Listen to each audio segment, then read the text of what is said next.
আব্বা হ্যাঁ আব্বা দলেন আম্মু তেলান বানাই দিতে তেলান কান এত লেট করলি যে তুই?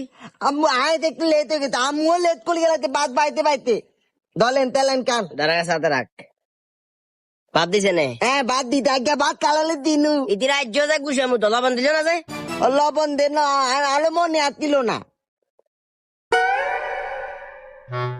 আব্বা কিয়া আলা দিন দে তান্দা তেলাইন কিছু গন্ধ গেলে আগে জন হানি কেন কি হানি তোর আম্মা দিছে না তুই গন্ধ তুলে আইছস? না আম্মু দিতে দে আলে তেলান এখান দিতে লগে তিনি দিতে আয় তো তিনি কম খায় আমু দানে ইলা আয় কায় তিনি দেখেন দিতে এখানে এলে মিক করতি বালা কলি মিক করতি ইতিরে তো আইজেক সাজি এলাম ইতিরে আই লবণ দিবে লাগছি ভাত ল খাবে লবণ দিতে আর চিনি দিছে কেন? আচ্ছা বালা কথা